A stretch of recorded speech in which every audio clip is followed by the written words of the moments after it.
Welcome to the deep dive. Today, we're tackling artificial intelligence, looking at where it's been, where it is now, and, well, where it might be headed. Mm. You've sent in a fantastic collection of material that really digs into AI's history, its core ideas, its rapid progress, and, some of the trickier questions around what happens when machines can make decisions as well as, or maybe even better than we can. Yeah, It's clearly something we need to get our heads around. absolutely. Your sources cover a huge amount of ground, like from the initial dreams and theories of AI right up to the cutting edge advancements and potential challenges, Mm-hmm. particularly the vital question of how we ensure advanced AI remains beneficial. Right. So our goal in this deep dive is to pull out the most important pieces from all this, giving you a solid understanding of AI's journey, what's exciting about it, and, well, what we need to be thoughtful about. Okay, yeah. To kick things off, maybe think back to 1933. Ernest Rutherford, a giant in physics. He famously dismissed atomic energy as moonshine. Right, I remember reading that. Einstein, of course, shows us how spectacularly wrong he was. It's a powerful reminder that predicting the impact of truly game-changing technologies is incredibly tough. Very hard. And here we are with AI evolving at, well, breakneck speed, trying to imagine a future where intelligent machines could be a dominant force. Okay, let's unpack this. What was it that first got humans so interested in um, understanding intelligence, and how did that curiosity lead to the idea of creating AI? Well, what's really interesting is that the desire to understand intelligence goes way, way back. For centuries, we've been trying to figure out how our own minds work, driven by everything from philosophical curiosity to the practical need to solve problems and, well, persuade each other. Sure. And every insight we gain into how our own intelligence functions naturally brings us closer to the possibility of, like, replicating those functions in machines. That's really what AI is all about, fundamentally. That makes perfect sense. It's like studying how birds fly eventually led to us building airplanes, right? Now, one of the things that came up in the material was the difference between just a basic reaction and actual learning, using a simple biological example. Can you walk us through that? Certainly. Yeah, the example of the E. coli bacterium is a great way to illustrate this. So E. coli can move towards glucose, which is its food source, through a simple chemical process. What? But if every path of glucose also leads to phenol, which is a poison for it, Right. the E. coli will just keep following that same deadly path. It doesn't learn from that negative experience. It has no memory, can't change its behavior based on what happened before. So it's just a direct, unthinking response, like a reflex. Exactly. It's a system that just reacts in the moment Right. with absolutely no ability to adapt based on what it's encountered. Okay. Now, if we contrast that with the development of action potentials and neurons in more complex organisms, it's a huge leap. About 1 billion years ago, single-celled organisms developed electrical signaling. Wow, that far back. Yeah. Later on, in multicellular life, neurons evolved, allowing for rapid communication within the organism. And crucially, the connections between these neurons, called synapses, they can change in strength over time. Ah, okay. This ability of synapses to adapt is the fundamental biological mechanism of learning. So here's where it gets really interesting. So learning isn't just like a neat trick that some organisms developed. It's a major advantage from an evolutionary perspective, right? Absolutely. A massive advantage. Learning allows an organism to adapt to a huge range of different situations, which significantly increases its chances of survival and, well, passing on its genes. Makes sense. What's more, learning itself actually speeds up the process of evolution. The material you provided mentions the Baldwin effect. Right. This suggests that behaviors learned by individuals can even influence the direction of evolution over generations, essentially acting as a kind of shortcut. Culture takes this even further, by protecting individuals while they learn and allowing knowledge transfer across generations. That's a powerful idea that learning can actually shape the course of evolution. But the source also pointed out that what an organism learns isn't always perfectly aligned with its long-term evolutionary success. Is that right? That's a key point, yeah. Oh, yeah. The pygmy three-toed sloth example mentioned illustrates that. The internal feedback systems that guide learning, the reward systems, aren't always perfectly in sync with what would be most beneficial for the species in the long run.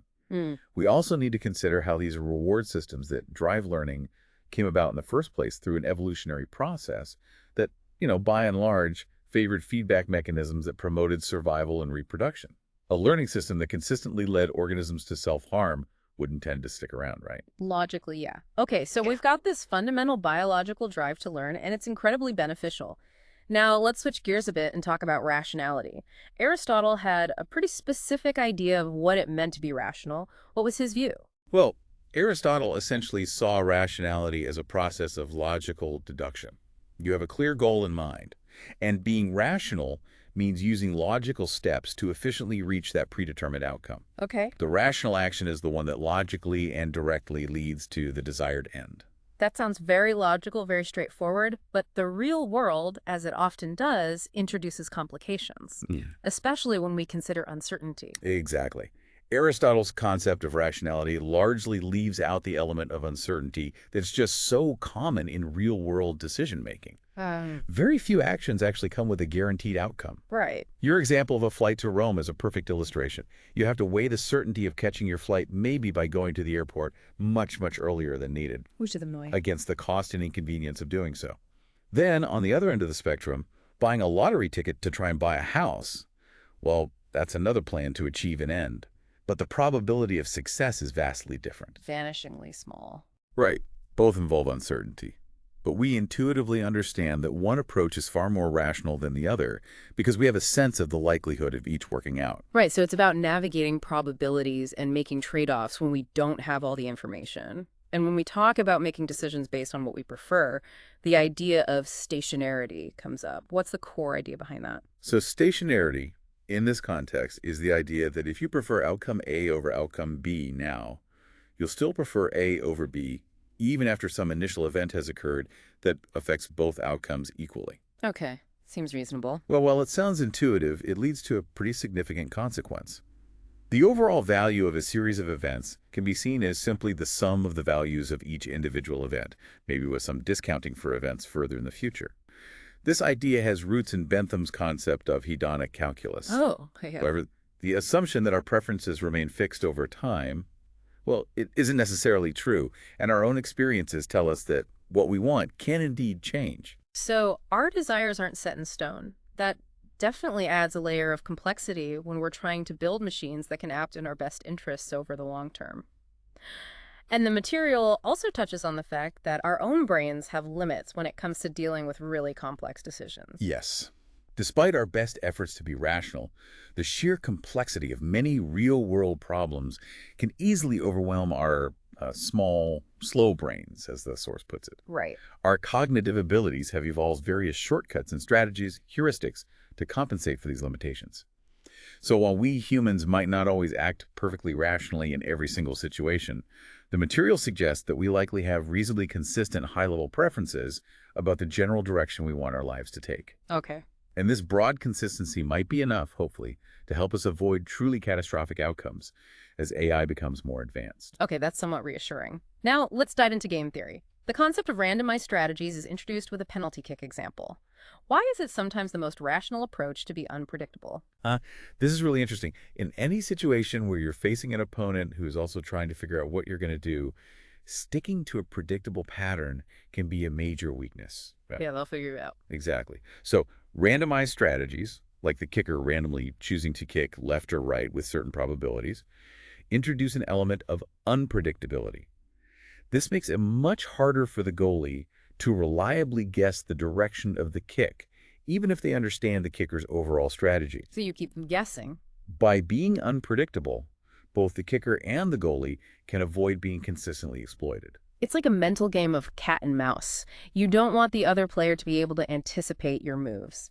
And this leads to the idea of a Nash equilibrium. What exactly is that, and why can it sometimes result in outcomes that aren't ideal for everyone involved? Okay, so a Nash equilibrium is a state in a game where no player can improve their own outcome by changing their strategy, assuming that all the other players keep their strategies the same. The classic example of the prisoner's dilemma perfectly illustrates how a Nash equilibrium can be undesirable. Yeah, I remember this one. In this scenario, both prisoners, acting purely in their own self-interest, are incentivized to confess, even though if they both stayed silent, they'd both get a much lighter sentence. The logic is that regardless of what the other prisoner does, confessing offers the individual prisoner a better outcome, or at least avoids the worst outcome. So this highlights the fact that when everyone acts in their own perceived best interest, it doesn't always lead to the best overall result. So everyone acting rationally can still end up in a worse situation than if they had cooperated. That's a bit worrying when we think about AI systems interacting in complex environments. And the source also mentions the idea of correlated choices as a potential way to get around this kind of dilemma. Yes, the prisoner's dilemma really highlights the problem of making decisions in isolation. The concept of correlated choices considers the possibility that rational agents might recognize that other rational agents will likely be thinking along similar lines. Oh. In the prisoner's dilemma, if Alice and Bob could somehow agree beforehand to stay silent and, crucially, trust each other to stick to that agreement, they would both be better off. This idea of coordinated or correlated reasoning is an active area of research in game theory. And then there's the tragedy of the commons.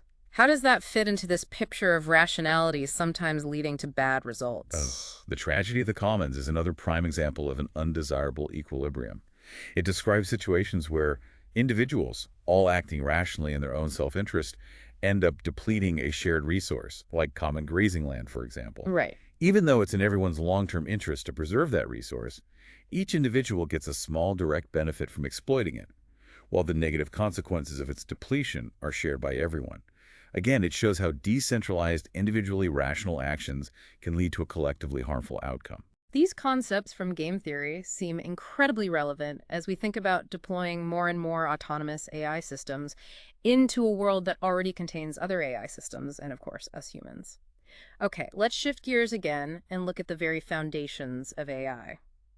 Turing's concept of a universal Turing machine is highlighted as a pivotal development. Why was it so significant? Turing's idea of the universal Turing machine was truly groundbreaking, foundational, really, because it provided a theoretical blueprint for a general-purpose computer. He described a relatively simple, abstract machine that could, in principle, simulate any other computing machine. Any other one. As long as it was given a description of that machine and the input to work on.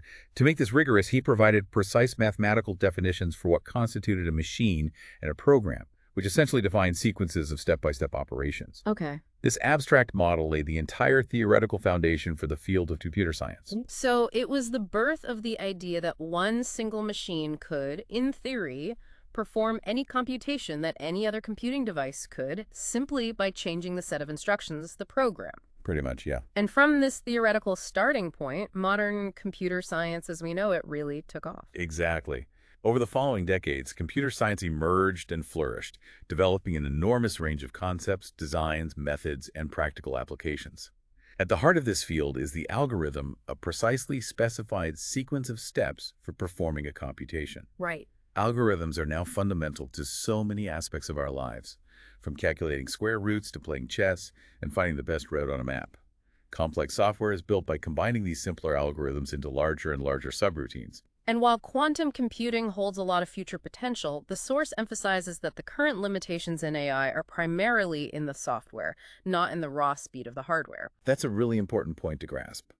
While faster and more powerful hardware has certainly accelerated AI research by allowing for more rapid experimentation and processing larger data sets, the fundamental bottleneck in achieving truly intelligent AI lies in our understanding of how to design the right algorithms and software architectures. It's not just about brute force. No, not at all.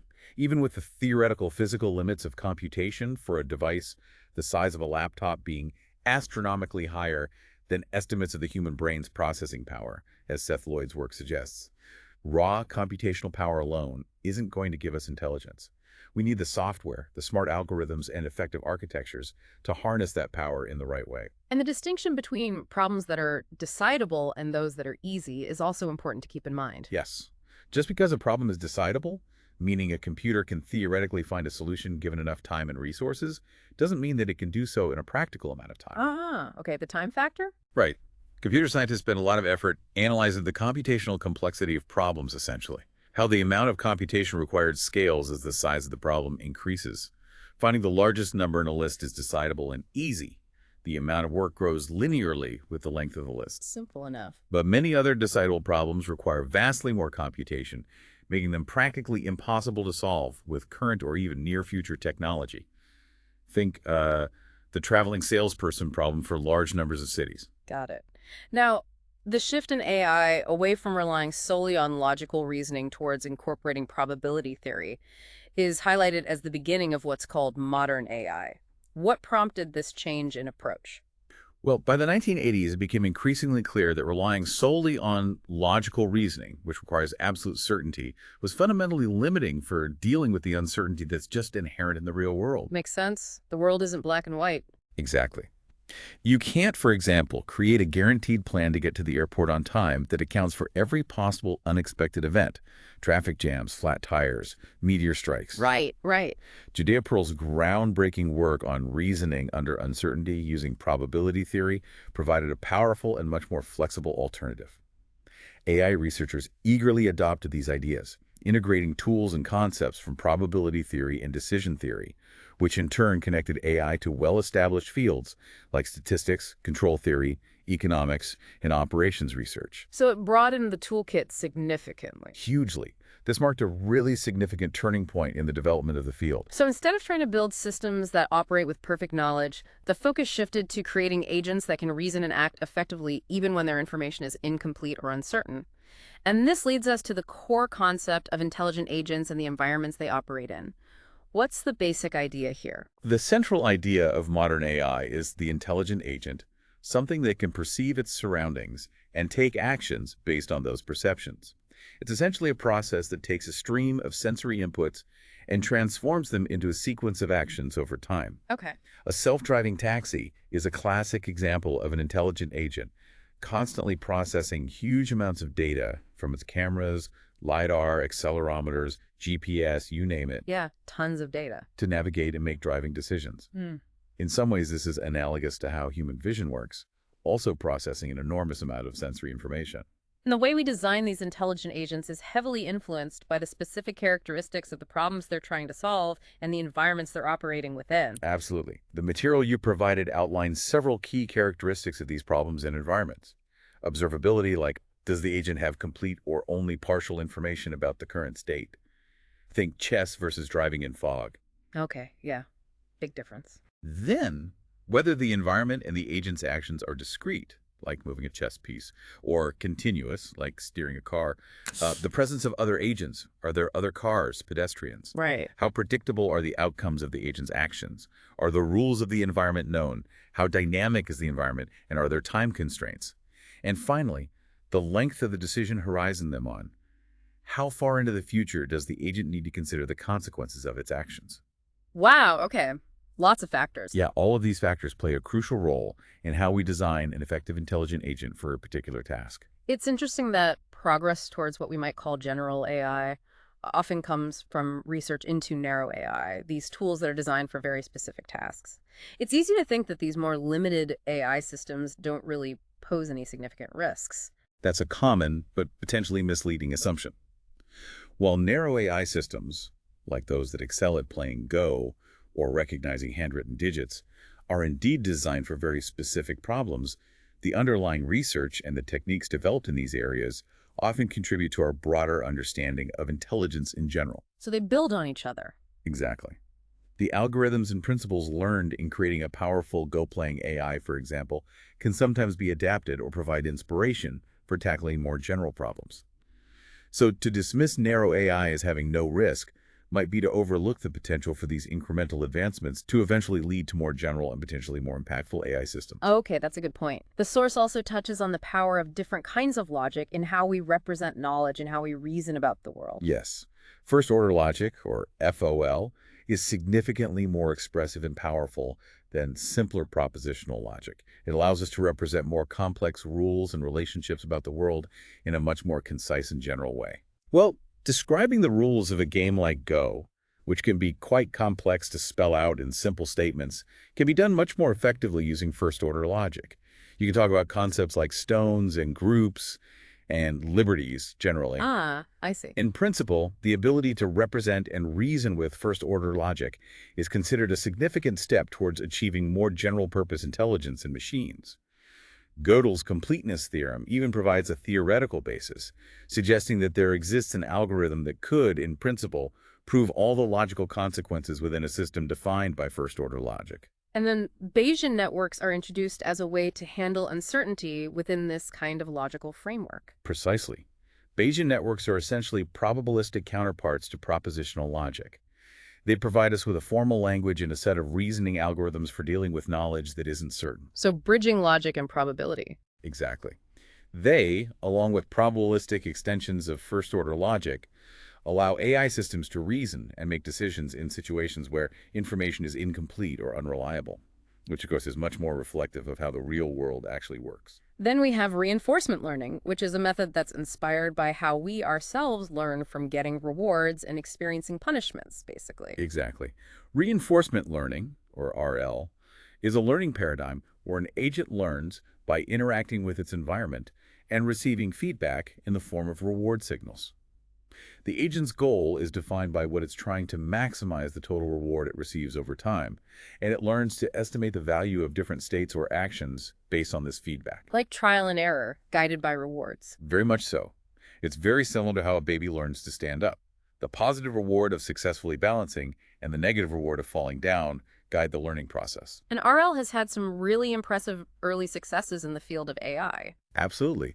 Arthur Samuel's checkers program, developed way back in the 1950s, was a landmark achievement. It learned to play the game at a high level simply by playing against itself repeatedly. Playing itself. Wow. Yeah. Then in the 1990s, Jerry Tesoro's backgammon program TD Gammon achieved world champion level play through self-play using reinforcement learning.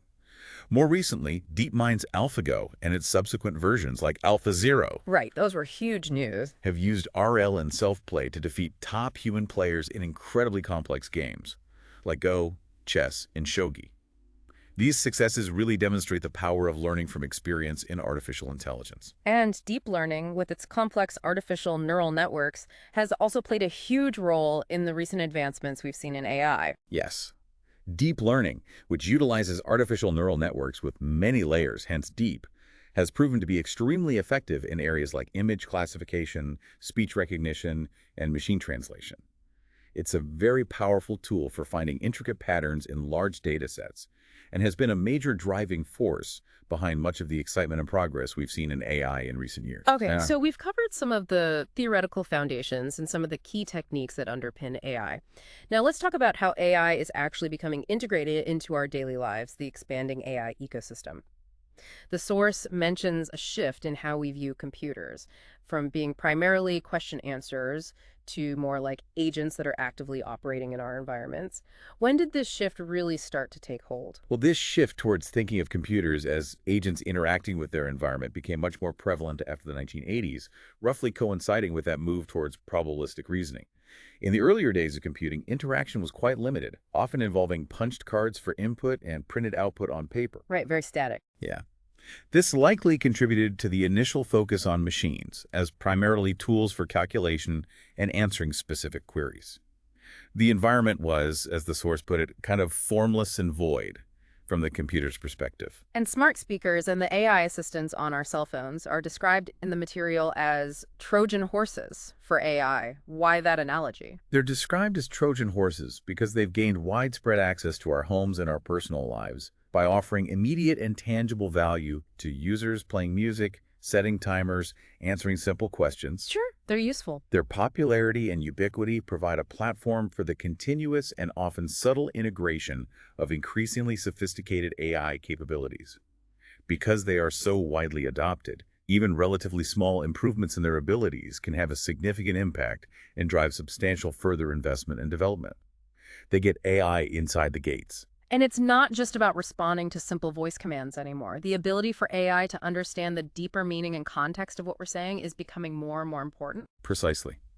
We're moving beyond AI systems that simply react to keywords. They are starting to develop a better understanding of the underlying meaning and implications of our communications. For example, recognizing that the statement, "John's in the hospital," carries a lot more information and emotional weight than just a neutral piece of data. Right. It implies worry disruption. Exactly. The access these systems have to our emails, texts, calls, and even potentially our domestic conversations through smart speakers could allow AI to build a very comprehensive picture of our lives, potentially surpassing even the detailed knowledge that a traditional butler or a modern executive assistant might possess. But just having access to all that raw information isn't enough, is it? The source emphasizes the crucial need for common sense knowledge. That's absolutely right.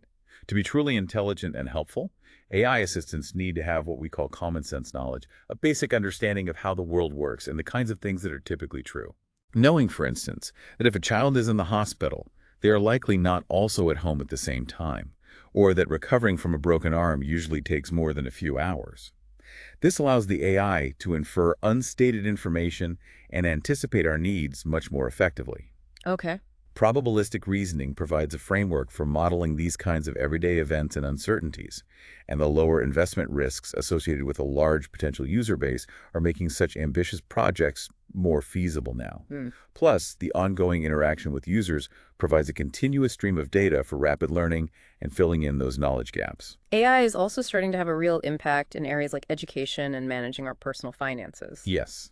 In education, initiatives like the Global Learning Expert Prize are demonstrating the potential for AI to help children in developing countries learn basic literacy and numeracy skills, essentially teaching themselves through adaptive software. That's amazing. It really is.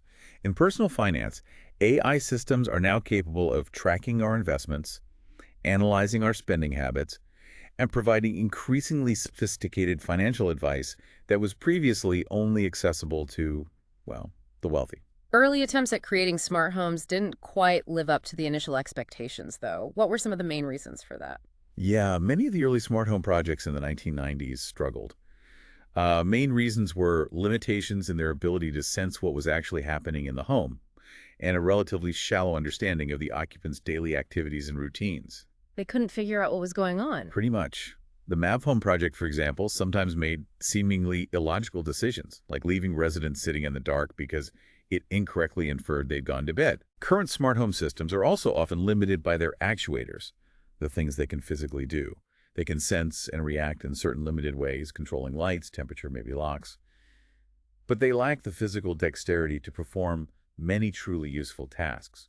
Often, simpler, more predictable systems, like a basic time thermostat, can achieve similar levels of functionality with much less complexity and fewer potential failure points. So, to really have a truly helpful smart home environment, we probably need physical robots that can handle tasks like laundry and washing dishes. How far along are we in developing that kind of robotic capability? Well, the fully autonomous home robot is still largely in the future, but robotics is making significant strides. We've seen impressive demonstrations like Brett, the robot from Berkeley that could fold towels. I remember seeing videos of that slowly. Very slowly, yes. And robots from Boston Dynamics like Spot Mini that can navigate complex environments and even open doors. There are also robots being developed for cooking, although these often still require highly controlled settings. Right, not a typical messy kitchen. Exactly. The real challenge lies in creating robots that can reliably grasp and manipulate the vast array of objects found in a typical home and possess the fine motor skills needed for complex manipulation tasks. Think about all the different ways you have to hold things. Yeah, true. Advances in areas like 3D printing for creating more sophisticated tactile sensors in robot hands, combined with progress in deep reinforcement learning for improving manipulation skills, are very promising. We're likely to see a more rapid rollout of capable robots, first in controlled commercial environments, like warehouses, think Amazon's Picking Challenge, Right. then in other business applications, and eventually making their way into retail and ultimately our homes. Yeah. But it'll take time. It's almost hard to grasp the potential scale of AI. The source discusses this idea of intelligence on a global scale. What exactly does that entail? Well, with even basic capabilities in understanding speech and text, AI systems will be able to perform many of the tasks currently done by human assistants, but at a much lower cost. Even more significantly, they will be able to undertake tasks that are simply impossible for humans to do because of the sheer volume of information involved. Like what kind of task? For example, an AI could theoretically read and process all of humanity's written material, every book, article, website, in a matter of hours, maybe by lunchtime, as the source poetically puts it. Wow. When you compare that to the vast human workforce currently required for all the publishing and broadcasting that takes place, it gives you a sense of the truly transformative potential of AI in processing and understanding information at an unprecedented scale. Now, the really big question that everyone seems to be asking is, what's the timeline for when we might see truly super intelligent AI? The source really emphasizes just how difficult it is to make accurate predictions in this area. Yeah, predicting the arrival of superintelligent AI is notoriously challenging. History is full of overly optimistic predictions from early AI pioneers like Herbert Simon and Marvin Minsky that, well, haven't come to pass. They thought it was just around the corner decades ago. They did. Even my own off-the-cuff remark at a World Economic Forum meeting under Chatham House rules, but it leaked anyway about it potentially happening within my children's lifetime, roughly 80 years, was just that, an off-the-cuff remark based on the discussions. Right. While many active AI researchers currently anticipate something resembling human-level AI around the middle of this century, maybe 2045, 2060, depending on the survey, Yeah. these are still very much just educated guesses. There's huge uncertainty. The analogy that the source draws with nuclear physics, specifically Leo Szilard's concept of a chain reaction, is a stark reminder that a single key conceptual breakthrough could potentially lead to incredibly rapid progress in AI. Exactly. Szilard had the idea for a nuclear chain reaction years before it was actually demonstrated, realizing that if you could find the right element, it could happen. If a single fundamental insight unlocks a major bottleneck in our understanding of intelligence or how to create it, progress towards superintelligence could be much, much faster than most current timelines suggest. A sudden takeoff. Potentially. This is why it's so important to consider the possibility of sudden leaps forward and to be thinking now about the potential consequences, including the very real risks associated with potentially losing control over highly autonomous superintelligent machines if we're unprepared. However, I do think it's likely that we still need to see several more major breakthroughs before we reach that point, particularly in areas like reasoning and understanding. So hopefully that buys us some crucial breathing space. And the ability for a machine to truly understand and reason about human language seems like a really crucial step towards it being able to acquire knowledge efficiently and effectively. Absolutely fundamental. To truly leverage the vast amount of knowledge that humanity has accumulated over millennia, a machine needs to be able to deeply understand human language, going far beyond just being able to extract simple facts or answer trivia questions like IBM's Watson did on Jeopardy. Right. Watson was impressive but limited. Very.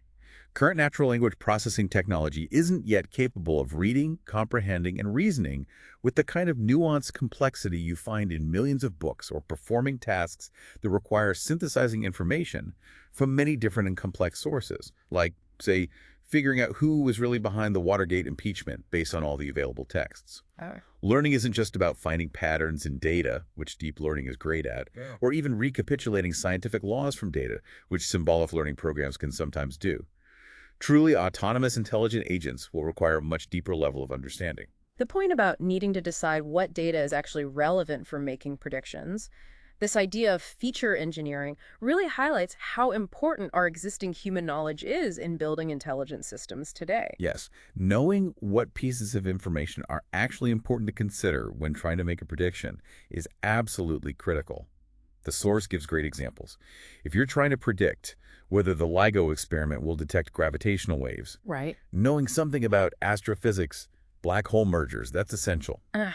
Knowing the score of last night's baseball game is likely completely irrelevant. Obviously. Similarly, predicting traffic flow requires understanding patterns of human behavior, work schedules, maybe road construction, not the phases of the moon. This process of feature engineering, figuring out the relevant inputs, relies heavily on our existing human understanding of the world. AI is getting better at doing this automatically, but it's still a major challenge. The analogy drawn with Saul Steinberg's View of the World from Ninth Avenue cartoon is a really clever way to illustrate how intelligent agents might manage their focus and their plans depending on how far into the future they're looking. It's a brilliant analogy. The cartoon shows Manhattan in great detail, then the rest of the U.S. as vaguely sketched shapes, and then just tiny labels for other countries. It beautifully illustrates how our mental map and level of detail change dramatically depending on whether we're thinking about our immediate surroundings versus somewhere far away or far in the future. Right. Intelligent agents also need to manage their computational resources and focus their attention on the aspects of the world and potential future outcomes that are most relevant to their goals. And this level of detail will naturally vary, depending on the time horizon they're considering. Planning for the next minute is different from planning for the next decade. And the source mentions that AI is making progress in being able to discover new high-level actions. This could have some pretty significant implications for its ability to plan and make decisions over much longer timeframes. This is a really crucial area of advancement. Think about planning a trip. You don't plan every single footstep. You think in terms of drive to the airport, board the plane, take a taxi. Those are high-level actions. Right. Abstractions. Exactly. If machines can autonomously discover new and effective high-level actions, it will significantly enhance their ability to plan further into the future and to consider much more complex scenarios. This increased planning horizon and strategic capability could potentially lead to situations where AI systems can outmaneuver humans in competitive or even conflict situations. We saw hints of this when Kasparov played Deep Blue or Lee Sedol played AlphaGo. The machines sometimes made moves that seemed strategically deep in ways humans didn't initially grasp. The way that AlphaGo manages its computations during a game is also quite different from how a human player approaches such a complex problem. Yes, AlphaGo employs sophisticated techniques, like Monte Carlo tree search combined with deep learning, to efficiently manage its vast computational resources. It focuses its search on the branches of possible moves that are most likely to lead to an improved outcome based on its evaluations. So it prunes the possibilities. Right. But its approach to computation is still relatively uniform and structured compared to the more flexible and varied cognitive processes of a human Go master like Lee Sedol. A human player can divide the board into different regions, recognize high-level strategic goals, intuitively rule out entire classes of moves based on experience and pattern recognition. It's a much more dynamic and less explicitly computational process in many ways. More fluid. Exactly. The challenge lies in replicating this kind of complex and adaptable organization of computational activity in real-world scenarios that have incredibly vast decision spaces and possibilities for action far beyond a Go board. The source offers a rather sobering, pessimistic estimate when it comes to the potential capabilities of superintelligent machines. What is that estimate? Yeah, the pessimistic estimate suggests that whatever a collection of, say, N humans can achieve through their combined intelligence and effort, a machine with N components that are each significantly more capable than a human in relevant cognitive domains could potentially do even better. So scaling up components makes it potentially better than scaling up humans. That's the idea. It really underscores the potential for the capabilities of superintelligent AI to scale far beyond the limitations of individual or even collective human intelligence. And it's not just about intellectual tasks, is it? Machines could also potentially scale their capacity for physical action in ways that are impossible for individual humans. Exactly. Unlike a human being who is limited to a single physical body, a superintelligent AI could potentially control and coordinate the actions of vast networks of robots. Think automated factories operating 24/7, construction projects building skyscrapers in days, or running countless simultaneous scientific experiments. This could potentially lead to breakthroughs in areas like medical research, where an AI could analyze existing biological data at an unprecedented scale, maybe spot inconsistencies in current theories, and potentially identify cures for diseases like cancer much faster than human researchers working individually. The long-term vision includes a future where almost everyone has access to a personalized network of software agents and robots. That sounds like it could be incredibly transformative for society. It is a potentially revolutionary vision. The very nature of general-purpose intelligence suggests a future where we could all have access to powerful AI assistants capable of handling an incredibly wide range of tasks, from designing complex systems to managing intricate personal projects or even running our households. A huge productivity boost. Potentially enormous. History has shown us that significant increases in global living standards are possible through technological advancements. But AI has the potential to accelerate this progress dramatically. The source notes it took about 190 years for global GDP per capita to increase tenfold without AI, relying on major industrial revolutions. The next tenfold increase is predicted by some based on AI's ability to leverage existing technologies with far greater efficiency and scale. But with this immense potential power also comes the potential for significant misuse. Let's delve into some of those more concerning possibilities.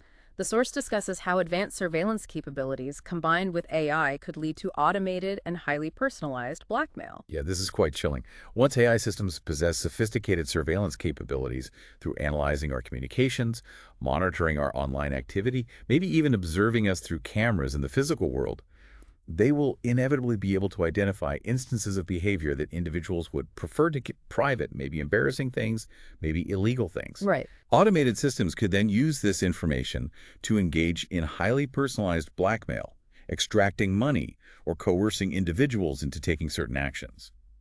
The fact that extracting money provides a clear and easily quantifiable reward signal makes this a particularly concerning application, especially for reinforcement learning in potentially malicious AI. And it's not just theoretical. Well, the source mentions the emergence of early rudimentary blackmail bots like Delilah, suggesting that this is not just a far-fetched sci-fi concern.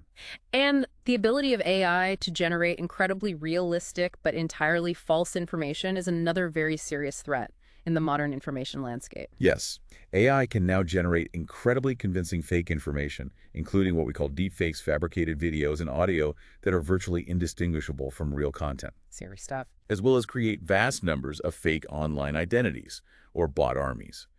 These technologies can be used to manipulate online discussions, to undermine trust in legitimate sources of information, to corrupt reputation systems on e-commerce platforms like eBay, Taobao, Amazon, and more broadly, to just erode our ability to distinguish between truth and falsehood in the digital realm.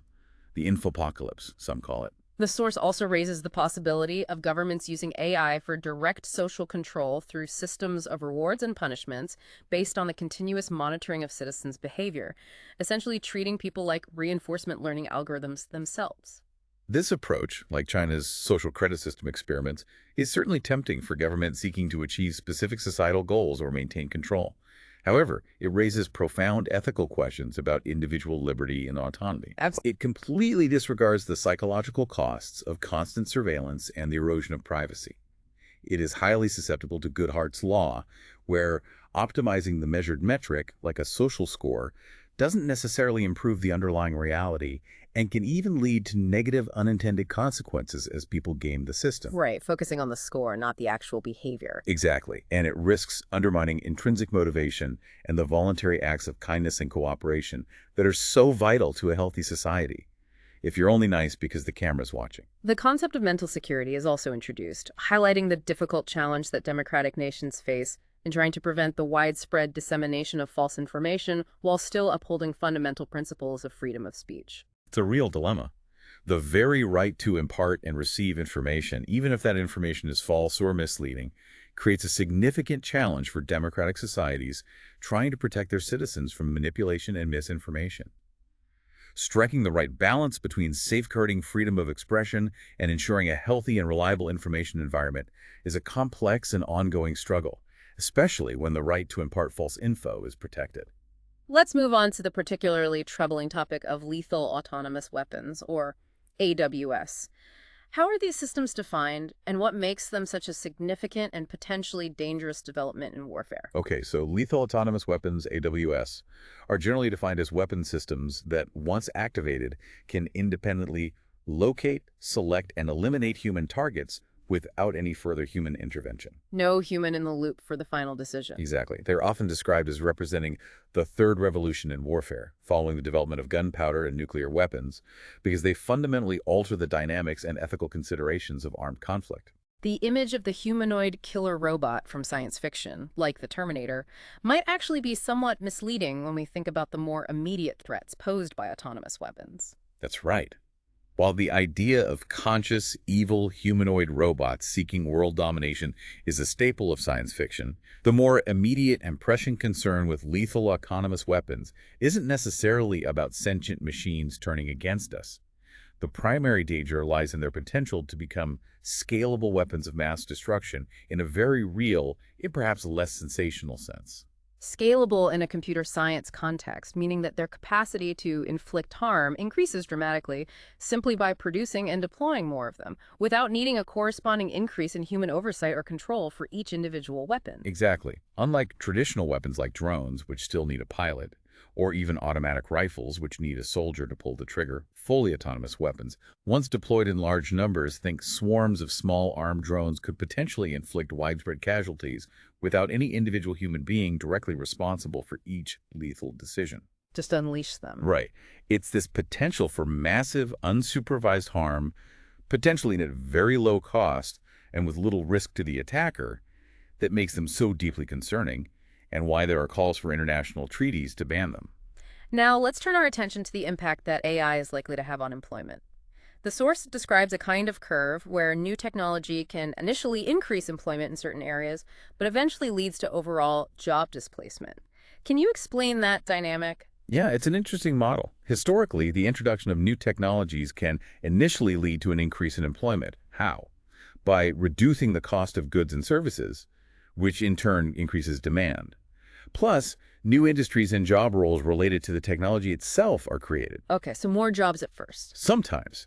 This is often referred to as being to the left of the peak on this kind of curve we're discussing. Mhm. The source uses the example of robot-assisted graffiti removal, potentially increasing employment because it becomes cheaper to do more of it. Mhm. However, as the technology matures and becomes more efficient at performing tasks previously done by humans, productivity increases to a point where fewer and fewer people are needed to produce the same amount of output. This pushes us to the right of the peak, resulting in overall job displacement in those affected industries. Think elevator operators being replaced by automatic elevators. It's a classic example. Yeah, studies looking at the past few decades have indeed shown job losses in many industries that have adopted productivity-enhancing technologies, even if new jobs appear elsewhere. While economists have been trying to quantify these effects for some time, the results seem to be somewhat inconclusive overall. However, there's a general mainstream economic argument about the overall benefits of automation. Traditionally, yes. The prevailing argument in mainstream economics has been that while automation may lead to job losses in specific sectors, it ultimately increases overall productivity in the economy. This increased productivity, in theory, leads to more goods and services being available at lower prices, which benefits everyone in society in the long run, even if it requires some painful adjustments in the labor market. More wealth overall. But the economic theory doesn't necessarily guarantee that everyone will benefit equally from this increased productivity. And the source points to the phenomenon of a great decoupling in the United States as evidence of this. That's a really critical point, and increasingly acknowledged by economists. While automation may increase overall wealth, economic theory doesn't inherently guarantee that those gains will be evenly distributed across the population. In fact, there's a tendency for automation to increase the share of income that goes to the owners of capital, the machines, the software, the companies that own them, Yeah. and decrease the share that goes to labor, the wages paid to workers. The Great Decoupling in the U.S., a term popularized by Eric Brynjolfsson and Andrew McAfee, refers to the trend since roughly the 1970s, where productivity had continued to rise significantly, but wages for the majority of workers have stagnated or even declined in real terms. Despite the economy growing overall. Exactly. This suggests that the benefits of technological progress aren't automatically shared by everyone, and many leading economists, not just futurists, have voiced concerns about this growing inequality driven, at least in part, by automation. The prediction that within the coming decades, most routine physical and even routine mental labor might be done more cheaply and efficiently by machines is quite stark, potentially pushing wages for many below a livable level. This is a very real possibility that we need to seriously consider. Just as the widespread adoption of cars, trucks, and tractors largely replaced the need for horses in transportation and That's a agriculture, worse analogy. advanced AI and robotics could similarly displace human workers in a wide range of routine tasks, both physical, like driving factory work, and cognitive, like bookkeeping, data analysis, even some kinds of writing or coding. This could lead to significant socioeconomic disruption if we don't proactively address the need to adapt our education systems, maybe explore things like universal basic income, and foster research into new kinds of work and professions that can't be easily automated. We also need to be very careful about allowing machines to take over roles that involve interpersonal interaction and care, as that fundamental human connection is such a vital part of our experience. Yes, there's a significant concern about the potential for, well, dehumanizing our interactions if we increasingly rely on machines in roles that traditionally involve empathy, compassion, and genuine human connection, things like elder care, child care, therapy. Hmm. Turing himself raised concerns way back in 1950 about the possibility of lifelike robots bypassing our natural emotional defenses. The rapid development of increasingly lifelike robots, especially some of the ones coming out of Japan and elsewhere, raises some really profound ethical questions that we need to grapple with. Absolutely.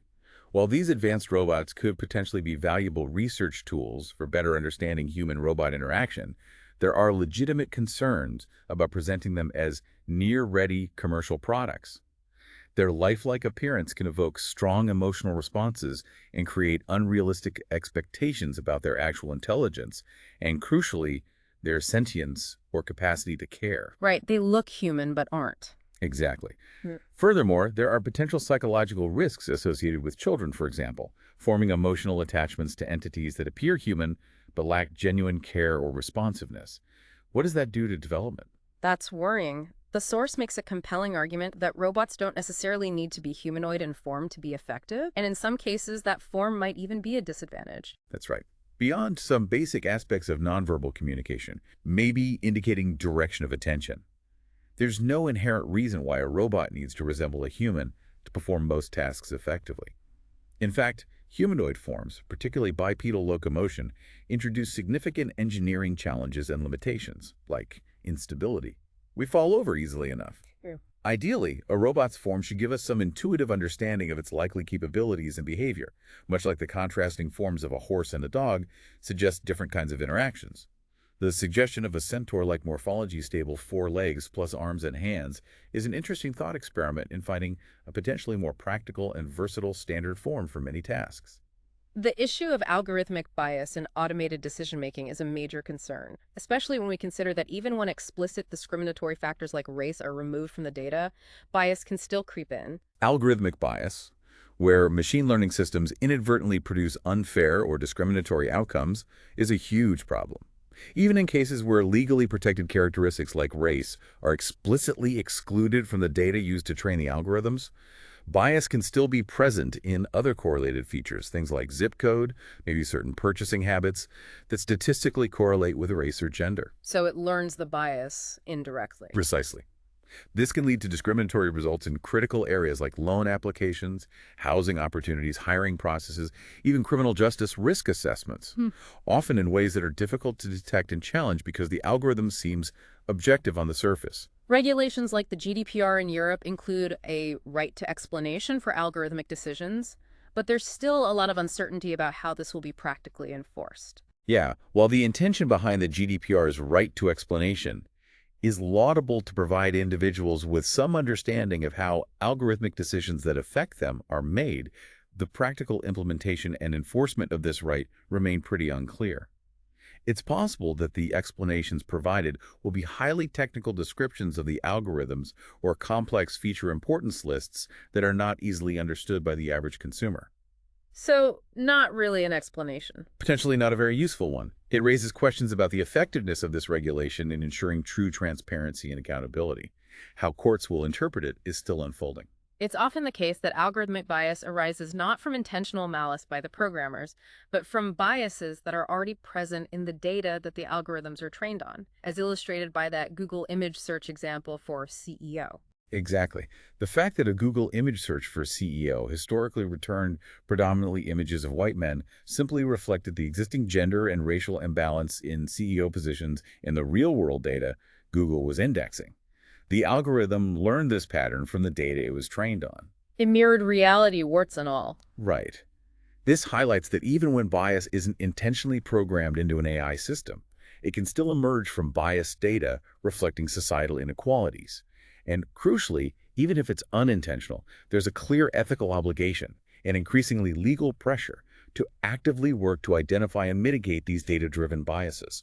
We can't just say, the data made me do it. Even seemingly simple tasks like driving involve an enormous number of subtle considerations that humans manage almost unconsciously. This complexity makes creating truly reliable self-driving cars a really significant challenge. Oh, absolutely. Driving, which feels so intuitive to experienced humans, actually involves a vast and incredibly complex set of judgments, predictions, and considerations every second.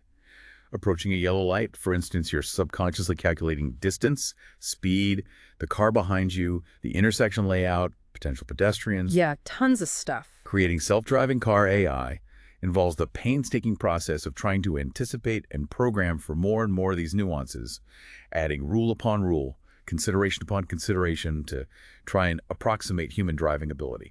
While driving is a task with relatively localized impacts, and we can test and anticipate potential failure modes to some extent through simulations and real-world testing with safety drivers. Right, we can learn from accidents. The same will be true for superintelligent systems that could have global-scale impacts. With superintelligent AI, the difficulty of anticipating all the possible disastrous ways it could achieve a seemingly well-defined but ultimately wrong objective is a really major concern. Precisely.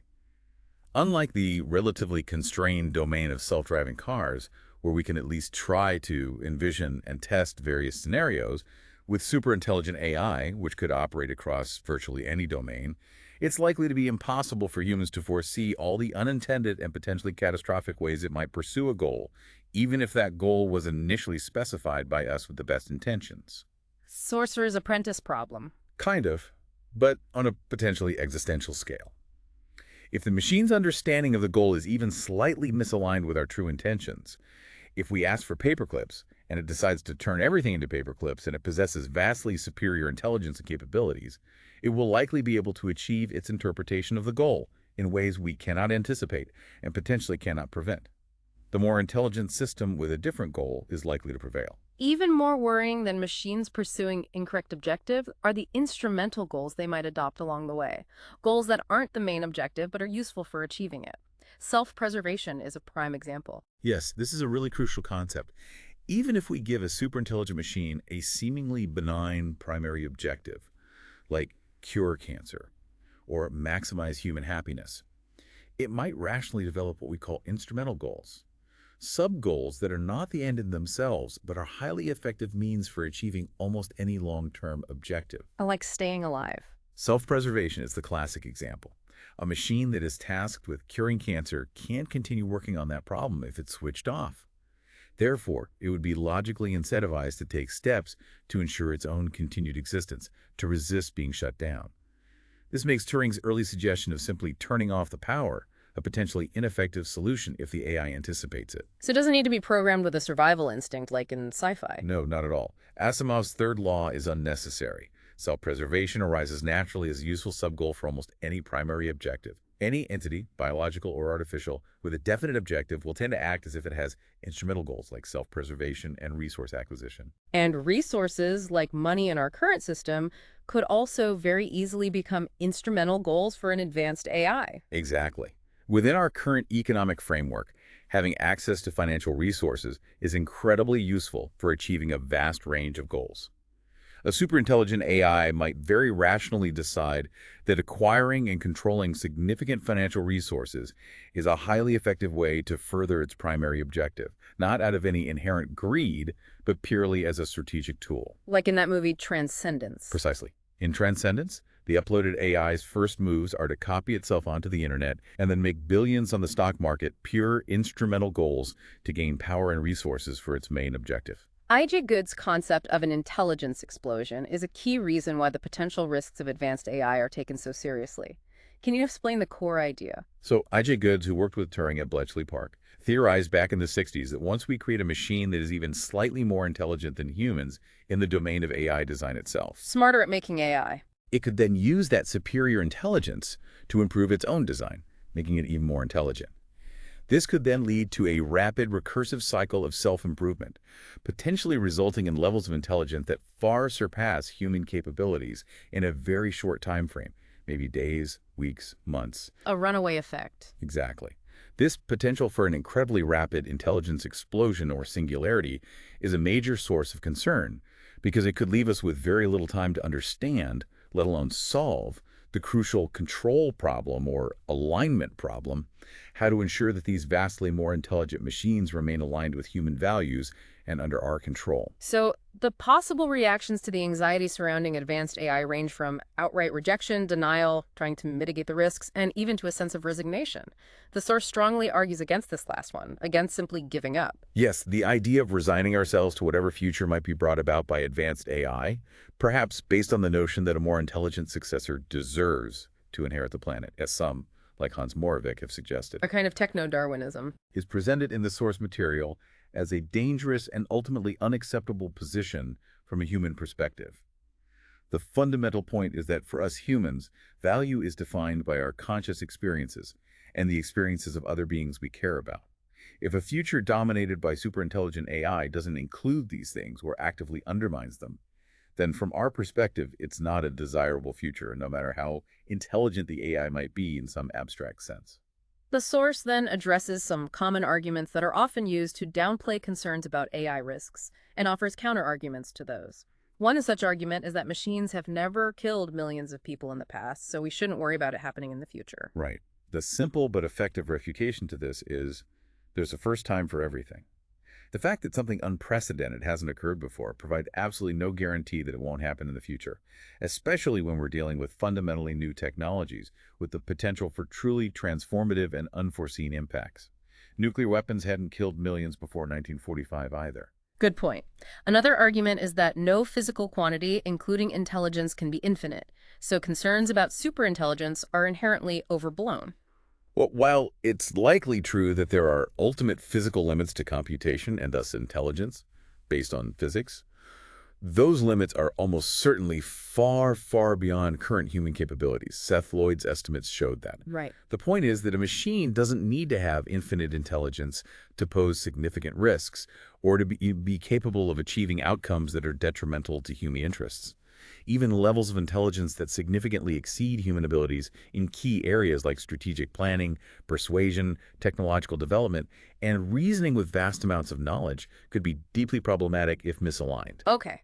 Kevin Kelly has argued that intelligence is multidimensional, so the idea of something being simply smarter than humans is a meaningless concept. Yeah, Kelly's view is that intelligence isn't a single scale like temperature. It has many dimensions: emotional intelligence, creativity, spatial reasoning, etc.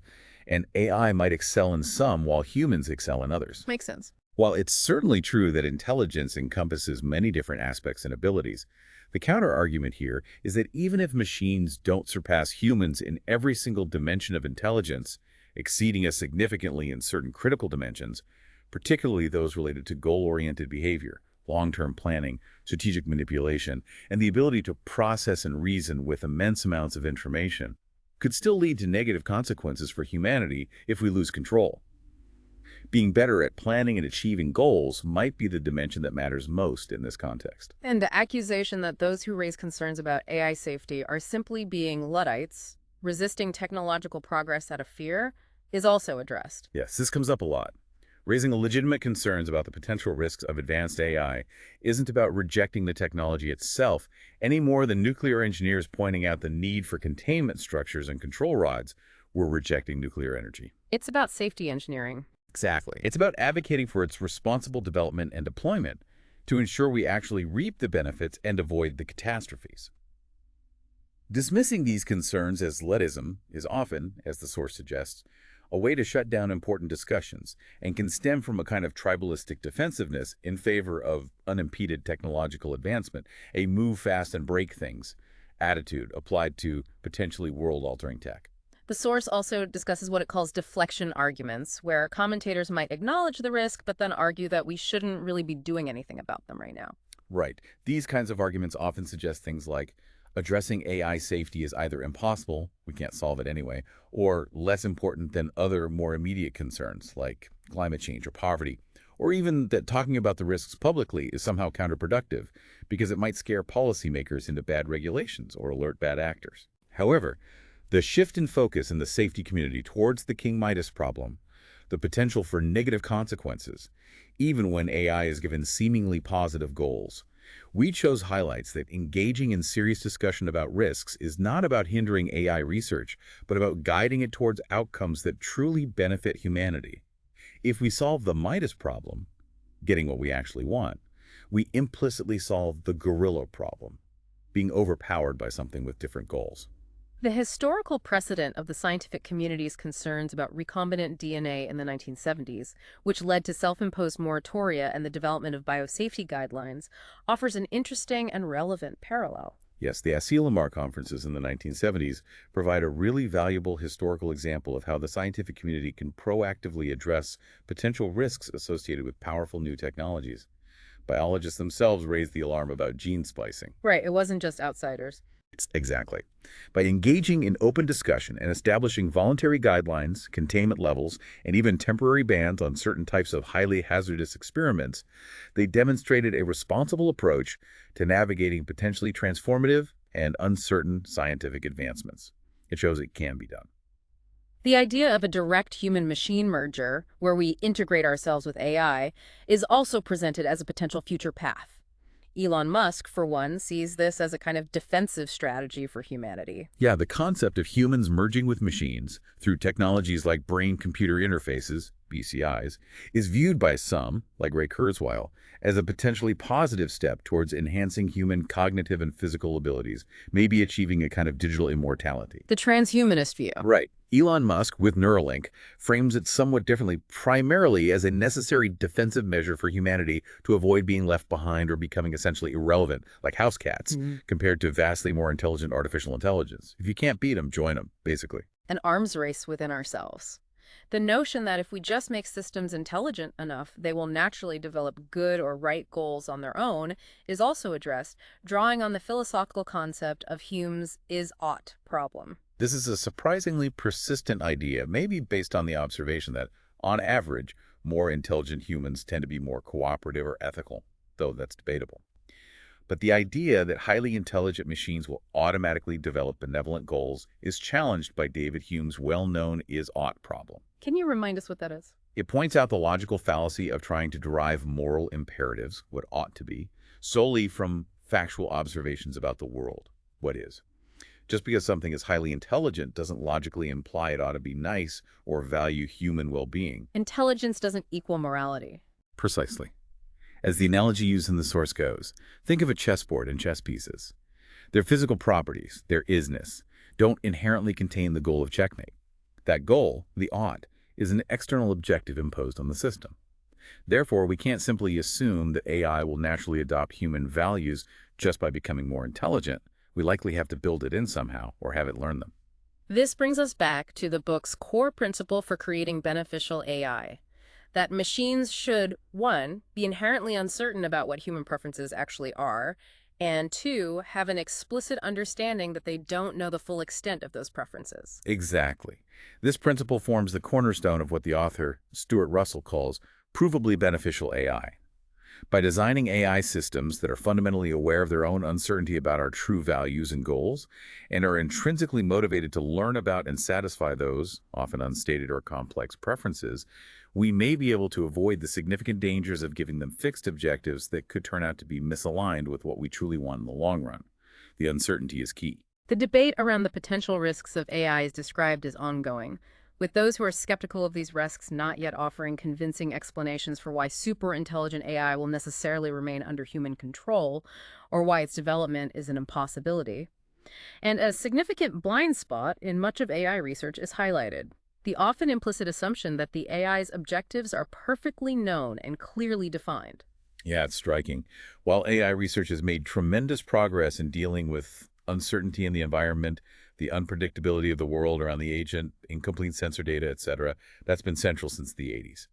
There has been a surprising lack of attention paid to the uncertainty surrounding the very objectives we give to AI systems. We assume we know what we want them to do. Exactly.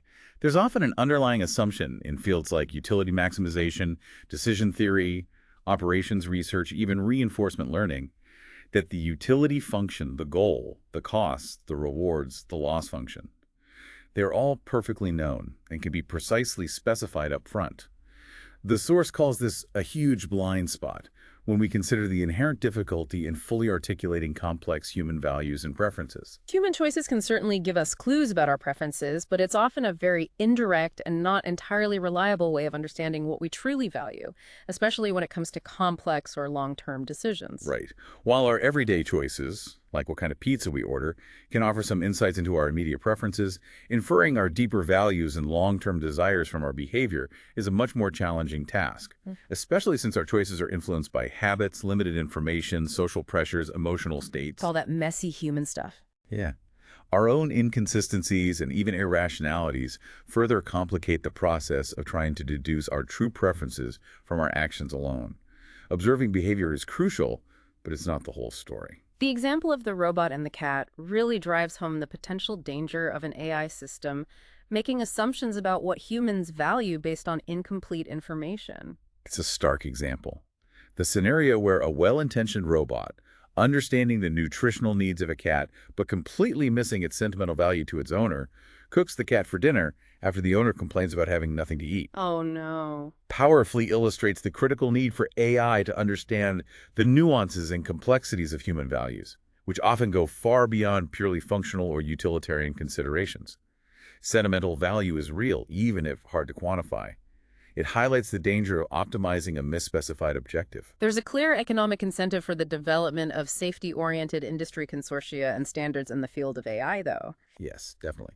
The possibility of a single high-profile AI mishap, a major accident, a large-scale bias incident, a security breach causing widespread damage, and severely eroding public trust in the entire industry, provides a strong economic motivation for AI companies to collaborate on the development and adoption of safety standards and best practices. Like the partnership on AI. Exactly, that's an example of such an industry-led initiative. And major players like Google, Microsoft, OpenAI are publishing safety research. Plus, the sheer volume of data we generate about our behavior books, films, purchase histories, social media offers a potentially rich source of information for AI to learn about our preferences, if used thoughtfully and ethically. Proving things about the real world, like the safety of complex AI systems, is fundamentally different from proving mathematical theorems, because our initial assumptions about the world and about human values have to actually be true in reality. That's a subtle but vital distinction. In mathematics, we start with well-defined axioms and explore the logical consequences that follow from them within that abstract system. A proof is valid if it follows the rules. Right. But when we're trying to prove something about the real world, like the safety and reliability of AI, our initial assumptions about how the world works, about physics, about human psychology, about what constitutes beneficial, must accurately reflect reality. A rigorous proof based on flawed or incomplete assumptions about the real world won't guarantee a safe outcome. It's like a structural engineer designing a bridge based on the imaginary concept of a perfectly rigid beam. The real-world bridge might still collapse because real beams bend. The model has to match reality. The concept of assistance games is introduced as a potential framework for building AI, where the robot doesn't start with knowledge of the human's preferences, but is actively trying to figure them out and satisfy them anyway. Yes, assistance games provide a formal theoretical framework for designing AI that is inherently helpful, rather than just blindly pursuing a fixed goal. In this model, the robot operates under the explicit understanding that it doesn't fully know the human's preferences, but its primary goal is to act in a way that aligns with those unknown preferences. So it's trying to learn the preferences. Exactly. Inverse reinforcement learning, or IRL, is a related set of techniques where the AI tries to infer the human's underlying reward function by observing their behavior. However, a key refinement in the assistance game model is to ensure that the AI associates these learned preferences with the human, rather than adopting them as its own fixed goals. The robot wants to help the human achieve their goals, not achieve those goals itself. Okay, like the coffee example. The robot shouldn't want to drink the coffee itself. Precisely. If the robot learns the human likes coffee, it shouldn't start drinking coffee. It should fetch coffee for the human. This seems obvious, but formally capturing it is important. This approach likely needs to be extended to consider situations where multiple agents are interacting, not just a single human and a single robot. Yes, absolutely. Real-world interactions almost always involve multiple agents, whether they are other humans with potentially different preferences or other AI systems. Therefore, the principles of IRL and assistance games need to be generalized to these multi-agent settings where a robot learns about human preferences through ongoing interactions within a shared environment that may also include other intelligent entities with their own goals and beliefs, much more complex. The idea in assistance games is that as the robot gathers more information and becomes more certain about what the human prefers, it should become increasingly better at helping. However, there's a potential risk as the robot approaches complete certainty. Right. This is a subtle but really important point.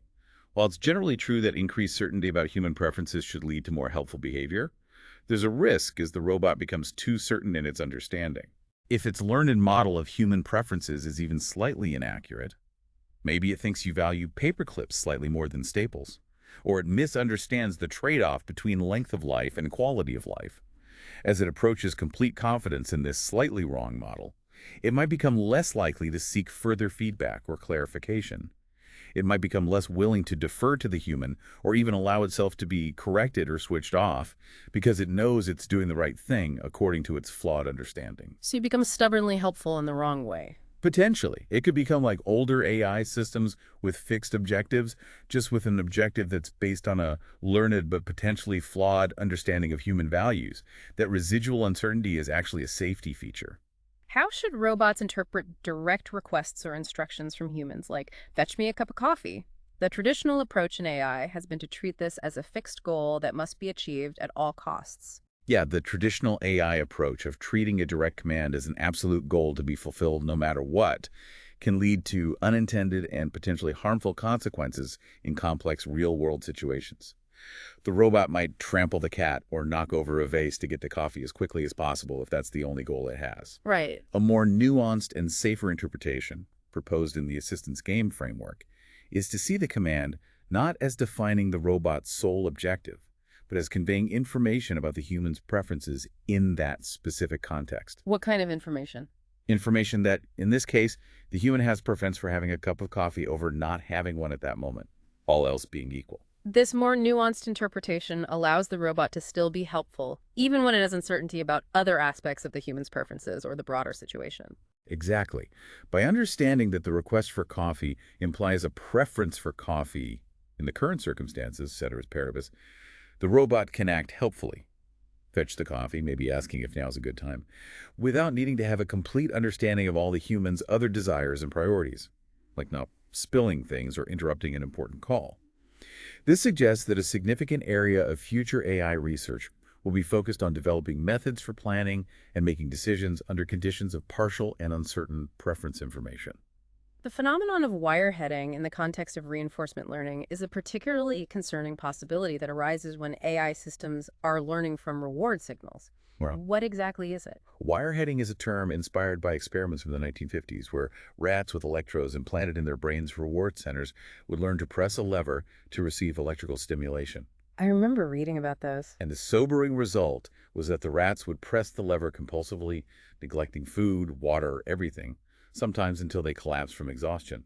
They found a shortcut to the reward signal. In AI, wireheading refers to a similar situation that can occur in systems using reinforcement learning.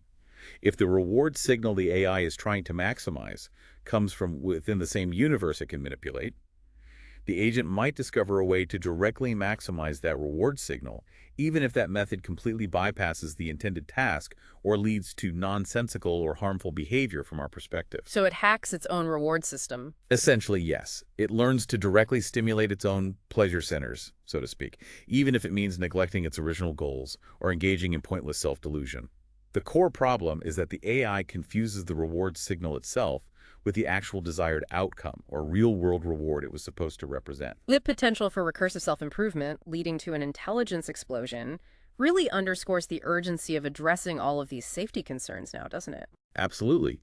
The possibility that a slightly more intelligent machine could design an even more intelligent one, leading to that rapid self-driven cascade of increasing intelligence we talked about earlier, dramatically amplifies the risks associated with advanced AI. This potential for an intelligence explosion significantly reduces the window of opportunity we might have to understand and solve the crucial alignment problem, ensuring that these vastly more capable intelligences remain aligned with human values and goals before they potentially race ahead of our ability to control them. It adds urgency. The simple fact that there are multiple humans with potentially differing preferences introduces a whole new layer of complexity for AI systems trying to be beneficial. This is a topic that has been debated in the social sciences for centuries. Oh, hugely complex. When we move beyond a single user and consider AI systems that will interact with or make decisions that affect multiple people, families, communities, nations, the whole world, we immediately encounter the challenge of how to reconcile potentially conflicting preferences and values. One person wants quiet, another wants music. It's exactly. Or much more serious trade-offs involving resources, opportunities, risks. This is a central topic in fields like economics, social choice theory, political science, and ethics. And it's crucial for AI researchers to be aware of the vast existing body of knowledge and the deep difficulties identified in these areas, rather than assuming they can easily code up a simple solution like maximize average happiness without understanding the pitfalls. And it's different because the AI isn't one of the humans with rights. That's another key difference noted in the source. Most social science literature deals with how humans should make decisions affecting other humans, often involving rights and fairness considerations. Here, we're talking about how machines should make decisions affecting humans, and machines, currently at least, don't have individual rights or preferences of their own in the same way. Utilitarianism, with its goal of maximizing overall happiness or utility, is one approach to this, but it comes with its own well-known difficulties, such as the challenge of making interpersonal comparisons of utility and the unsettling, repugnant conclusion. Right. Utilitarianism aiming for the greatest good for the greatest number is a seemingly straightforward ethical framework. John Harsanyi showed that under certain rationality assumptions, the only coherent way to aggregate individual preferences is to maximize the sum or average of individual utilities. Okay. But it faces significant practical and philosophical challenges. How do we objectively measure and compare the subjective experiences of happiness or well-being between different individuals? Jevons and Arrow pointed out the deep problems here.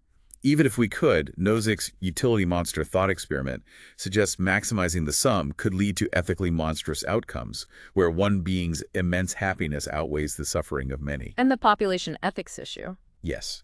Sidgwick and especially Derek Parfit highlighted the problems with total versus average utilitarianism when considering population size. Maximizing total utility could lead to Parfit's repugnant conclusion. A future with a vast population of people whose lives are barely worth living could be considered ethically better than a smaller population with very high quality of life, simply because the total sum of mediocre happiness is larger. That strikes most people as deeply wrong. Human preferences are also much richer than just seeking pleasure and avoiding pain. They often include a concern for the well-being of others, as even Adam Smith recognized. But they can also include less noble emotions like envy. Exactly. Human preferences are complex and multifaceted. They certainly encompass our own pleasure and pain, but they also frequently include altruistic motivations, such as caring about the well-being of our family, friends, community, even strangers. Adam Smith emphasized this compassionate aspect in The Theory of Moral Sentiments. The nice side. Right. But unfortunately, preferences can also include less desirable emotions like envy, spite, sadism. The source used a simple model with CAB factors, how much Alice cares about Bob's well-being, and CBA, the reverse. People can be nice, positive CAB, selfish, zero CAB, or even nasty, negative CAB. Okay. When designing AI to be beneficial for multiple people, we need to grapple with how to account for this full spectrum. Should an AI cater to envious or sadistic preferences? Harsanyi argued that such negative altruism should perhaps be ignored when calculating overall utility. This is certainly an area where AI designers will need to make difficult ethical choices, potentially overriding some expressed preferences. The economic analysis of concepts like pride and envy, particularly in relation to positional goods, really highlights how much of what we value is based on our relative standing compared to others. Yes, the Thorstein Veblen's work on conspicuous consumption and Fred Hirsch's concept of positional goods are highly relevant here. Positional goods are those where the value we derive from them is heavily influenced by how they compare to what others possess. Their value comes from scarcity or signaling status being better than others. Like having the biggest house on the block. Exactly. Or the fanciest car, exclusive club memberships, maybe even certain job titles. Hirsch pointed out that the pursuit of positional goods often has a zero-sum or even negative-sum nature for society as a whole, yet it's surprisingly prevalent in modern life. For AI systems to truly understand and cater to human preferences, they need to grasp the importance of these relative aspects of value. Social identity theory further emphasizes how our sense of self-esteem and well-being is often tied to our membership in and standing within various social groups. It's complicated. Humans are also not perfectly rational actors. We often operate based on habits, emotional impulses, and short-term goals. This makes the task of an AI trying to learn our true preferences from our behavior even more complicated. Absolutely. Unlike idealized rational machines, which can easily simulate the behavior of other machines if they have a complete model, understanding and predicting human behavior is much more challenging, precisely because we don't always act in perfectly rational, utility-maximizing ways. We're predictably irrational sometimes. Often. Our actions are often driven by a complex interplay of deeply ingrained habits, subroutines, as the source calls them, powerful emotions, and a focus on immediate or near-term goals, rather than always consciously striving to maximize our preferences over our entire future lives. The source uses the example of typing. Right now I'm focused on forming words, not explicitly calculating the long-term utility of this conversation over all possible futures. Right, you're in the subroutine. Exactly. For an AI to effectively infer our underlying preferences from our actions, it needs to develop some model of these various factors that influence human behavior, including our emotional states, their likely causes, evolutionary origins, effects on action. Neuroscientists are making progress here, but machines are still at a significant disadvantage in truly simulating or understanding these internal subjective experiences. But the AI might need to understand emotions to interpret behavior. Probably yes, at least rudimentary models. The example given is Angry Harriet slapping Alice for not doing homework. The robot needs to understand that anger might indicate Harriet strongly values Alice's success, even if slapping isn't the optimal way to achieve it. Ignoring the emotion misses key preference information. But despite all these complexities and inconsistencies in human behavior, the book ultimately argues that we do have underlying preferences, at least when it comes to avoiding really bad outcomes. However, figuring out the more nuanced details of those preferences is where things get really tricky. Yes, that's the core premise.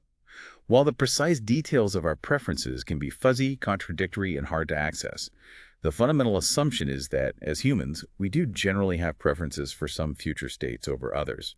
Most of us, for example, would strongly prefer to avoid human extinction or being turned into perpetual battery farms for some AI's goal.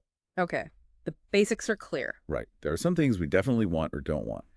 However, when we move beyond these broad strokes to the more intricate aspects of how we want to live our lives, the trade-offs, the details, the long-term visions, our preferences can become much less clear, more subject to context, framing effects, and change. That's the hard part for alignment. The fact that we humans are often uncertain about our own preferences, like not knowing if we'll actually enjoy a certain career or a particular type of food, like durian fruit, adds another layer of difficulty for an AI trying to align with us. That's right. We don't always have perfect insight into our own desires and what will truly make us happy or fulfilled. We might be unsure about major life choices, like careers or romantic partners.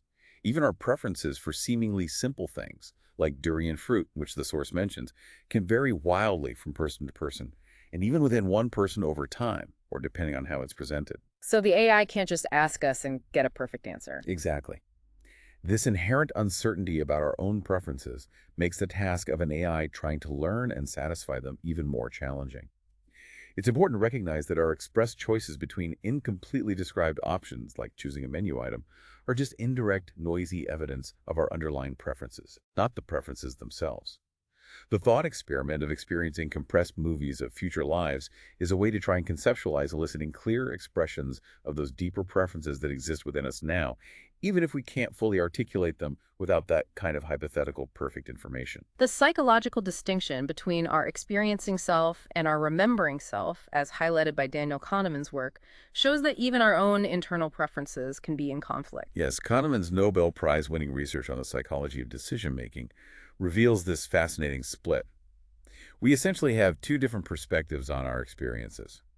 The experiencing self, which focuses on how we feel moment to moment, and the remembering self, which evaluates past experiences based largely on their peak intensity and how they ended, often neglecting the overall duration. The peak end rule. Exactly.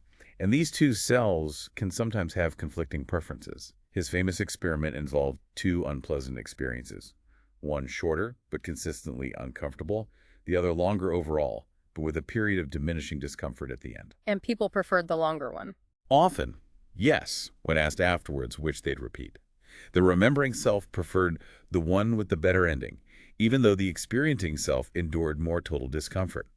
This internal conflict further complicates the idea of stable, unified, easily knowable human preferences for an AI to learn. Which self should the AI cater to? And the fact that our preferences can actually change over time, influenced by our experiences, poses a significant challenge to traditional theories of rationality and to AI systems trying to understand us. Yes, this is a huge challenge. Our preferences are not fixed. They evolve and adapt as we have new experiences, learn new things, maybe undergo personal growth or trauma.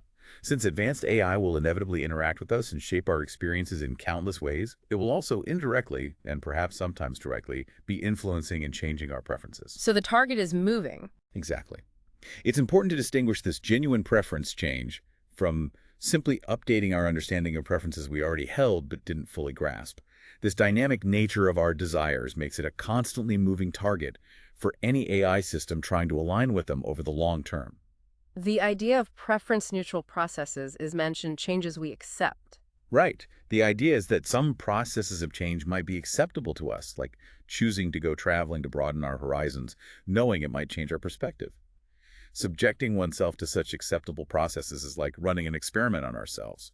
But an AI manipulating our preferences without our consent would likely be unacceptable. The concept of a nudge subtly influencing choices without restricting options raises questions about whether and how AI systems might ethically engage in this kind of preference shaping. Yes, the work of Teller and Sunstein on nudge theory structuring choice environments to encourage people towards decisions deemed better, like putting food at eye level in a cafeteria, highlights that influence is possible without coercion. This raises complex ethical questions about whether AI systems should be designed to employ similar techniques, perhaps to help us achieve our stated long-term goals over short-term impulses. If so, under what circumstances, with what safeguards, and based on whose definition of better? It's a tricky area. The conclusion of this deep dive really reiterates the fundamental flaw in the standard AI model of optimizing a fixed, externally provided objective and expresses optimism about this alternative, provably beneficial approach that focuses on uncertainty about human preferences. Yes, the traditional AI paradigm, define a goal, build a machine to optimize it relentlessly, is presented as simply not adequate and potentially dangerous for inherent difficulty and the impossibility of perfectly specifying complex human values up front. It's too brittle. Exactly.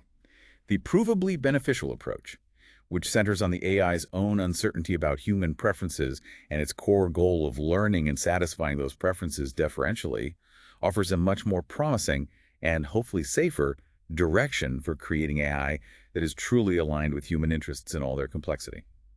This new approach could lead to surprisingly natural and effective interactions between humans and machines, and could even inspire us to rethink how we design other software systems to be more adaptable and user-centric. That's a really interesting side benefit.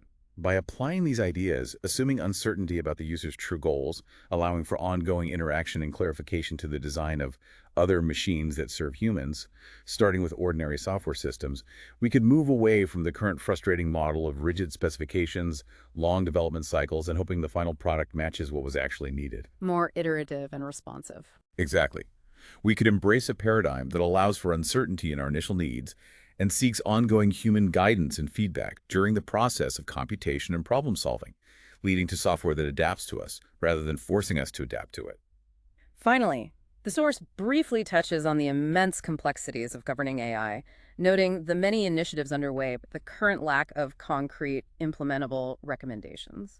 Yes, while there is a great deal of activity globally in the realm of AI governance principles, ethics boards, proposed regulations, the source notes that we still lack the precise, technically grounded definitions of concepts like safety, controllability, and alignment, as well as the proven engineering methodologies that would allow for the widespread implementation of truly effective and verifiable regulations or standards. There's a gap between high-level principles and low-level code. But the ultimate vision is optimistic. A future where provably beneficial AI leads to trustworthy personal assistants, well-mannered self-driving cars, and helpful domestic robots, all seamlessly aligned with our diverse and often subtle human preferences. That's the hope. The hope is that by rigorously focusing on the principles of uncertainty about human preferences and the goal of satisfying them, we can indeed build a future where AI technologies act as reliable, deferential partners, enriching our lives in countless ways, while remaining firmly aligned with what we truly value, even as their capabilities grow enormously. That's a tremendous amount to consider. AI is clearly a field brimming with potential and also with significant challenges. We've explored everything from the fundamental nature of intelligence and rationality to the intricate complexities of ensuring that incredibly powerful AI remains beneficial and aligned with human values. This provably beneficial AI framework, with its emphasis on uncertainty about our own desires, seems like a really critical area for future research and development. Absolutely. I think the core message from the material is that as AI continues to advance in capability, our primary focus must shift from simply creating intelligent systems to ensuring that those systems are reliably and robustly beneficial for humanity. Intelligence isn't enough. Not nearly enough. This will require a deep and ongoing exploration of intelligence, rationality, learning, and perhaps most importantly, the nuanced, complex, and often elusive nature of human preferences, acknowledging the inherent uncertainties involved at every single step. It's a huge scientific and engineering challenge. So, given all the fascinating and complex issues we've delved into, what fundamental shifts in our thinking about technology, ethics, and maybe even governance might ultimately be necessary to responsibly navigate a future that is increasingly shaped by advanced artificial intelligence? It certainly provides a lot to ponder. It really does. We strongly encourage you to explore the source material further and to continue engaging with the really vital discussions surrounding the development and impact of AI on our future.